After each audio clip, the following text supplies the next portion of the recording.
자, 여러분의 아이폰 구글입니다. 자, 여러분이 아이폰을 샀다 구글입니다. 여러분이 안드로이드 폰을 샀다 구글입니다. 온 세계가 구글이에요. 자, 아이저씨 아이덴이 오늘은 아이폰의 제미나이 탑재 소식 알려드립니다. 발행일자 기준으로 이틀 전에 구글이 구글 블로그에서 애플과 구글이 동맹을 맺었다 이렇게 말을 했죠. 이게 무슨 뜻이냐? 애플이 드디어 AI에서 100기를 들었습니다. 지지를 쳤죠. 그래서 애플이 차기 iOS 및 아이폰의 생성형 AI 기능은 구글의 파운데이션 모델 제미나이 그리고 구글 클라우드를 쓰겠다 이렇게 선언을 한 상태죠. 사실 애플에는 파운데이션 모델이 있습니다. 11월인가에 논문도 발표했었고요. 애플 파운데이션 모델이라는 모델이 있죠. 근데 이게 영 발전이 더디다 보니까 챗GPT를 지식 파트너로 사용하고 있었죠. 그 지식 파트너를 구글로 그냥 바꾼 겁니다. 엄청 대단한 변화는 아닌데 사실 파장이 조금 있을 거예요. 애플 인텔리전스는 세 가지 층위에서 구동이 됩니다. 첫 번째는 여러분이 쓰는 시리, 온디바이스 AI죠. 알람 맞춰줘, 음악 틀어줘 이런 거 할 수 있는 아주 간단한 AI 시리. 그 다음에 시리가 처리할 수 없는 내용 있죠. 좀 지식과 관련된 내용. 이런 거를 프라이빗 클라우드 컴퓨트라는 층위에서 대답을 합니다. 여러분이 시리한테 뭘 물어봤을 때 스마트폰 시리가 대답할 수 없는 수준이다 하면 보안이 확보된 애플의 아주 개인적인 클라우드 컴퓨터에 다녀오는 겁니다. 그 다음에 퍼블릭 클라우드입니다. 여러분이 검색에 가까운 복잡한 질문을 했을 때 이거는 이제 애플이 처리할 수 없다 하면 구글 클라우드로 갔다 오는 거죠. 원래는 여기에서 챗GPT를 썼지 않습니까? 이게 챗GPT가 아닌 제미나이로 갔다 오는 겁니다. 예를 들어서 이렇게 얘기해 볼게요. 오늘 주가 얼마야? 오늘 날씨 어때? 이런 질문은 아이폰 시리가 충분히 처리할 수 있습니다. 근데 여기서 조금 더 한 가지가 들어간 질문이 있죠. 최근 한 달간 날씨 변화가 어때? 이 정도의 질문은 프라이빗 컴퓨트 지식으로 충분히 가능할 겁니다. 근데 이렇게 질문한다고 생각을 해봅시다. 시리야, 최근 한국이 주식이 활황인데 그 이유와 앞으로의 향후 전망에 대해서 알려줘봐. 최근 날씨와 1000년 전 날씨와 빗대서 지구온난화가 어떻게 진행되고 있는지 좀 알아봐줘. 이런 질문은 질문 하나에 질문이 두세 개가 들어가 있고 통계가 같이 있어야 되죠. 이런 거 같은 경우에는 애플 파운데이션 모델이 학습을 안 한 상태입니다. 그러니까 챗GPT를 쓰고 있었고 이제 앞으로는 제미나이가 하겠다는 거예요. 이게 가장 쉽게 비유하자면 우리가 차를 사요. 근데 껍데기, 어떤 인터페이스, 외장, 스티어링 휠 이런 게 다 애플 거예요. 근데 알고 보니까 엔진은 구글 거였다. 약간 이런 느낌입니다. 그래서 여러분이 이제 시리를 쓸 때 어떻게 되냐면 자동차 겉에 보이는 거 조작할 때 인터페이스, 계기반, 스티어링 휠, 에어컨 이런 거 조작할 때는 다 애플이에요. 다 우리 애플의 느낌. 이런 게 애플로 잘 포장돼 있지만 실제로 자동차가 잘 주행하고 이거는 다 구글에 맡기는 겁니다. 그래서 애플이 왜 이런 선택을 했느냐, 제가 이전 영상에서도 말씀드렸는데 애플은 AI에서 죽 쓰고 있는 정도가 아니고 죽도 못 썼습니다. 아예 죽을 쓸 재료도 못 가져왔어요. 애플이 계속 인재를 영입을 했어요. 생성형 AI를 잘할 수 있는 인재를 뽑았습니다. 예를 들어서 루오밍 팡 이런 사람들 핵심 인재들이죠. 이런 사람들이 1, 2년 사이에 다 빠져나갔습니다. 메타, 오픈 AI, 엔트로픽. 애플 입장에서는 자존심이 많이 상했을 겁니다. 메타, 오픈 AI는 그렇다 치고 엔트로픽까지? 저 조그만 회사에까지? 저 중소기업에? 이러면서 자존심을 많이 구겼죠. 애플이 연봉을 적게 줬겠느냐? 아닙니다. 애플도 충분히 연봉을 좋게 줬을 거고, 문제가 현재 AI 연구자들은 결과 발표를 많이 하는 걸 좋아해요. 그런 문화가 있습니다. 우리 이렇게 열심히 해서 이만큼 성과가 났다. 이거를 허깅 페이스나 논문 발표하고 이런 거를 굉장히 좋아하는 편인데 애플은 자기들이 하고 있는 걸 철저하게 비밀로 유지하는 걸 좋아하죠. 그러다 보니까 A급 인재들이 성과 발표를 못하니까 좀 답답했다고 하더라고요. 그래서 연봉도 연봉인데 성과도 안 나고 성과 나오기 전까지는 비밀로 하고 이러니까 자꾸 인재가 유출이 된 거예요. 그래서 독자 AI 편에 제가 말씀을 드렸는데 여기서 참고해 주시고요. 지금 거대 파운데이션 모델 회사들은 6개월만 차이 나도 엄청나게 차이 나는 겁니다. 근데 애플이 지금 AI를 뒤처지기 시작한 지가 2, 3년이 지났어요. 생성형 AI, 챗GPT3 그리고 대중 버전인 3.5 나오고 나서 애플은 아무것도 못했습니다. 아무것도 못했어요. 6개월만 뒤쳐져도 난리가 나는데 3년을 뒤쳐진 겁니다. 그러다 보니까 애플도 분위기가 바뀌긴 했어요. 최신 아이폰 보면 그 어느 때보다 기능에 집중했다는 거 알 수 있죠. 애플은 원래 기능을 조금 포기하더라도 예쁜 거 그리고 사용성으로 극복하는 회사였는데 기능에 몰빵하느라 역대 최고로 못생긴 아이폰이 나왔죠. 사실 저는 역대 최악이라고 생각하지는 않습니다. 저는 노치 있을 때가 더 싫었어요. 어쨌든 애플도 이렇게 기술 중심으로 가고 있는데 이 AI는 인력이 없으면 못 만듭니다. 그리고 데이터가 있어야 돼요. 근데 데이터는 조금 있을 거예요. 아이폰이 전 세계 최고의 폰이 된 지 20년 가까이 돼가지 않습니까? 데이터 있으면 뭐해? 그거를 부릴 사람이 없는 거예요. 그러니까 원재료만 있고 깎아줄 사람이 없는 겁니다. 다이아몬드 광산이 있는데 다이아몬드를 가공할 수 있는 기술이 있는 사람이 없는 거예요. 그 결과 애플은 이제 챗GPT를 파트너로 선택을 했었고요. 그 엔진을 챗GPT에서 제미나이로 바꾼 거에 해당합니다. 그렇다면 애플과 구글은 왜 이런 선택을 했을까? 애플은 어쩔 수가 없어요. 뭘 할 수가 없습니다. 지금 아이폰 발표 그리고 개발자 행사 할 때마다 애플 주가가 항상 떨어져요. 왜냐하면 AI가 없으니까. 그래서 애플도 온디바이스형 파운데이션 모델은 만들었습니다. 근데 이게 매개 변수가 3B 수준이에요. 매개 변수 크기가 모든 걸 결정하는 건 아닙니다만 어느 정도는 연관이 있습니다. 애플이 3B짜리 내놨을 때 30억 개짜리 내놨을 때 구글 오픈 AI는 이미 1조 개를 돌파했다고 얘기를 하고 있었어요. 그리고 지금 제미나이는 2조 개 이상, 그리고 챗GPT는 2조 개에서 7조 개로 추정이 되고 있죠. 이미 용량 차이가 너무 나버린 겁니다. 그러니까 엔진으로 치면 오픈AI와 구글은 페라리나 포르쉐 이런 느낌이죠. 제로백 3초 막 이러고 있는데 애플은 우리 엔진 만들었어요. 제로백 그런 건 없고 시속 100km까지 속도를 올릴 수는 있어요. 이러고 있는 겁니다. 애플은 그래서 별 선택지가 없어서 외부 파운데이션 모델을 쓰고 있는 겁니다. 그리고 리스크 해칭 면이 있죠. 지금 엄청난 투자를 해야 되기 때문에 타사 걸 갖고 와서 쓰면서 어느 정도 리스크를 분산시키겠다. 결국에는 이런 뜻입니다. 근데 구글 같은 경우에는 또 의미가 달라요. 요즘 제미나이 3가 최고지 않습니까? 그러니까 성능 면에서는 구글이 오픈 AI를 따라잡았다고 생각할 수도 있어요. 그런데 여전히 대부분의 사람, 90%의 사람은 챗GPT를 쓰고 아직 제미나이는 그렇게 많이 쓰는 편은 아닙니다. 구글 특기 뭡니까? AI 만드는 거 아닙니다. 구글은 끼어 팔기로 여기까지 왔어요. 안드로이드에 스토어 끼어 팔고, 클라우드 요금제, 드라이브 메일 뭐 이런 거 끼어 팔고. 구글이 소프트웨어를 굉장히 잘 만드는 회사지만 어쨌든 끼어 팔기로 여기까지 왔다는 걸 구글 분들은 부정하실 수 없을 겁니다. 애플도 마찬가지고요. 마이크로소프트도 마찬가지입니다. 그래서 어떤 시장에서, 특히 검색 시장에서 전 세계에서 1위를 내준 적이 없는 구글인데 최근 그 구글의 성벽에 금이 가고 있죠. 챗GPT를 비롯한 생성형 AI 때문입니다. 옛날에 어디 간다 그러면 합정 맛집, 무슨 맛집, 오빠랑 뭐 이렇게 검색했죠.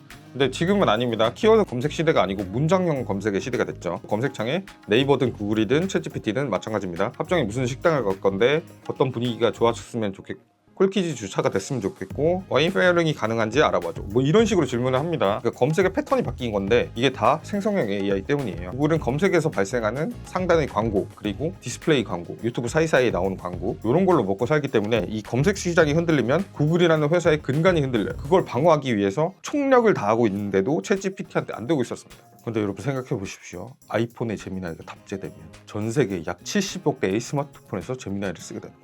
챗GPT 활성 사용자가 지난해 말에 10억 명을 넘었죠.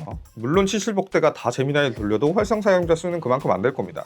그러니까 챗GPT는 챗GPT만 쓰러 들어오는 사람이 있는 반면에 끼어 팔기의 단점은 제미나이를 탑재해줘도 안 쓰는 분들이 계신다는 겁니다. 그러니까 수를 동일하게 놓고 볼 수는 없는데 어쨌든 3, 40억대에서 70억대로 2배가 뛰는 거 굉장하죠. 그래서 아이폰에서 제미나이가 구동된다 그러면 제미나이 사용률이 훨씬 높아질 가능성이 있죠. 이렇게 오픈 AI 견제하는 동시에 제미나이가 이제 스마트폰 AI의 표준이 돼버리는 겁니다. 표준이 되면 어떻게 되냐면 자라나는 세대들 있잖아요. 이 세대들이 제미나이를 경험하고 나면 딴 걸로 갈아타기가 좀 귀찮은 일이 되죠. 어려운 건 아닙니다만 대부분이 시스템이 여기에 맞춰져요. 결제나 웹서핑, 앱 사용 이런 게 거기에 맞춰지죠. 예를 들어서 우리나라 같은 경우에는 안드로이드 폰에 대부분의 앱 서비스가 맞춰져 있습니다. 근데 반대로 미국, 일본 가보시면 아이폰에 모든 게 맞춰져 있어요. 미국은 아이폰이 처음 나온 데니까 그렇다 치고요. 일본 같은 경우에는 아이폰 사용자 수가 우리나라 국민보다 많습니다. 5천만 명이 넘어요. 그러다 보니까 모든 시스템이 여기에 맞춰지죠. 그러니까 제미나이 안에서 할 수 없으면 다른 걸로 옮겨가서 하면 되잖아요. 근데 대부분의 사람은 이렇게 표준화되어 있는 시스템에서 안 되면 포기합니다. 그걸 포기해요. 그렇기 때문에 이 표준화되는 게 굉장히 중요하죠. 근데 구글이 표준화를 시도하고 있었지만 제미나이가 그 정도로 많이 쓰이고 있진 않은데 아이폰이 탑재되면 완전 표준같이 돼버리는 거죠. 그럼 애플은 이렇게 주도권을 그냥 제미나이한테 다 넘겨주시는 것이냐?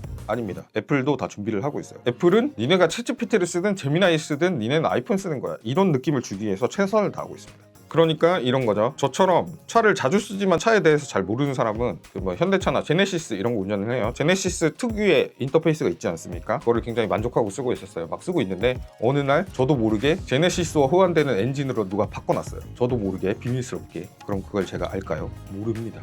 어차피 엄청난 주행 성능을 필요로 하지 않기 때문에 모르는 거예요. 아이폰은 이러다가 제미나이 별로네 이러면 챗GPT 갈아타도 여러분은 똑같은 아이폰을 쓰실 수 있을 거예요. 그게 애플의 장점이에요. 애플은 절대 요거를 구글에 주지 않을 겁니다. 그렇지만 그 뒤에 돌아가고 있는 건 구글인 건 맞아요. 그러면서 애플은 이렇게 안정된 상황에서 애플 파운데이션 모델을 계속 키워나갈 겁니다. 아까 말씀드렸듯이 모바일 AI 표준이 돼버리면 이게 바꾸기가 힘들어요. 근데 애플은 요걸 주지 않기 위해서 몇 년만 우리 제미나이 쓰다가 우리 애들 많이 크면 슥 바꿔놓자 이런 생각을 하고 있습니다. 그래서 일각의 기사에서는 혈맹 이런 얘기 하더라고요. 혈맹, 비즈니스에 여러분 혈맹 이런 거 없습니다. 돈이 되면 다 그냥 하는 거예요. 어제 동지가 내일은 적이 되고 적이 동지가 되고 그런 거죠. 혈맹이라고 볼 필요는 없고 그냥 서로 니즈가 맞았다. 그러니까 애플은 지금 AI가 개발렸기 때문에 어쩔 수 없이 구글을 선택해야 되고 구글은 챗GPT를 밟아버려야지 이렇게 생각을 하는 겁니다. 두 기업의 니즈가 맞았던 거죠. 자, 그래서 제일 큰 타격을 입는 업체가 어디냐? 당연히 오픈AI입니다. 스마트폰에 이렇게 AI를 쓰는 방법도 있지만 그냥 챗GPT 앱 들어가서 써도 되잖아요. 챗GPT는 그 방식을 강화하려고 할 거예요. 현재 모바일 AI 그리고 PC AI의 표준이 누구냐 하면 챗GPT입니다.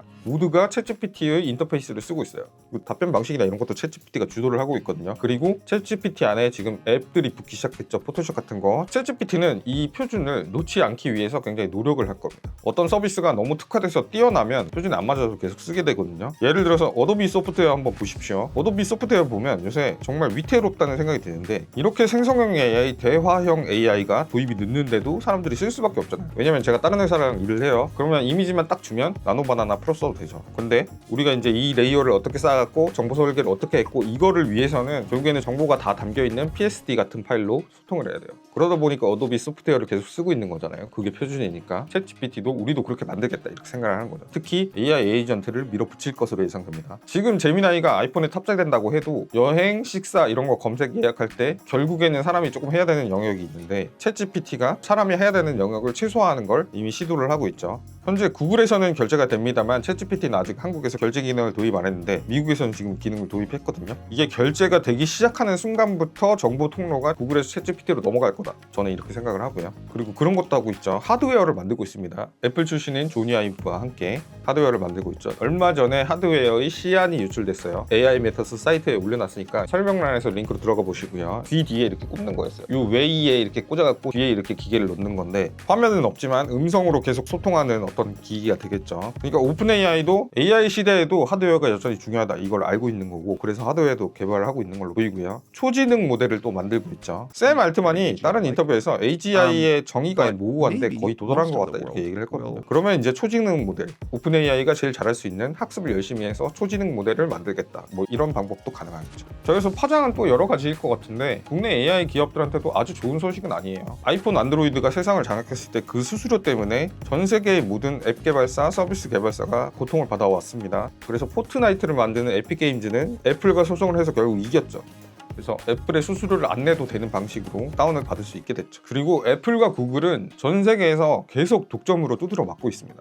유럽에서는 천문학적인 과징금을 냈고요. 유럽에서는 이미 여러분 앱스토어 말고도 대안 스토어들, 알트 스토어들을 쓸 수 있습니다. 우리나라도 곧 그렇게 될 거고요. 애플과 구글은 이미 검색 엔진 기본 탑재 문제 때문에 미국 법무부 있죠. DOJ와 소송 중입니다. 이게 독과점에 해당한다 분명히 걸릴 거고요. 반대로 애플과 구글이 독과점에 짬바가 있기 때문에 독과점 걸릴 때까지 몇 년이 걸릴지 대강 예상은 할 수 있을 거예요. 그래서 그때까지는 어떻게든 한다 이런 식일 거고 아이폰에 제미나이가 기본 탑재가 된다 하더라도 챗GPT, 퍼플렉시티, 클로드 이런 걸 받아서 쓸 수 없는 건 아니기 때문에 예전의 독과점이랑은 조금 양상이 다를 거죠. 어쨌든 이거를 짬바로 처리할 것 같고요. 그리고 이제 애플이 프라이버시를 항상 최고로 중요시 했잖아요. 근데 이게 조금 애매해지죠. 여기에서 애플의 이미지 실수가 조금 있을 것 같다. 어쩔 수 없습니다. 지난번에도 말씀드렸듯이 AI에는 부끄러운 질문을 할 수 있어요. 검색 엔진과 다릅니다. 저희 DC 인사이드 갤러리에서 어떤 분이 학문 자유의 방법 이걸 물어봤다고 하시더라고요. 그걸 시리가 알까요? 시리 프라이빗 컴퓨터는 알까요? 모를 겁니다. 그러면 제미나이를 갔다 와야 돼. 제미나이가 이 사용자가 누군지 모르게는 처리가 돼 있을 겁니다. 종단간 암호화가 처리가 돼 있을 건데 만약에 내가 제미나이를 쓰고 있고 아이폰에 내 제미나이 계정을 쓴다 그러면 그게 누군지 특정이 되죠. 그러니까 이거는 애플이 설계를 굉장히 잘해야 되고 이걸 충분히 설명을 해줘야 됩니다. 설명을 충분히 안 해주면 소송에서 폭탄을 맞을 거예요.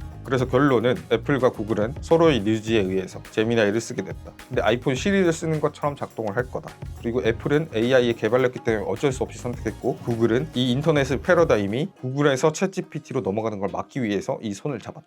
이렇게 말씀을 드리겠습니다. 저는 이제 아이폰, 안드로이드 폰 다 쓰는데 아이폰 사용자 입장에서는 지금까지 아이폰은 그냥 AI가 없는 거나 마찬가지였거든요. 시리 아침에 몇 시에 깨워줘 이거밖에 뭐 되는 게 없어요.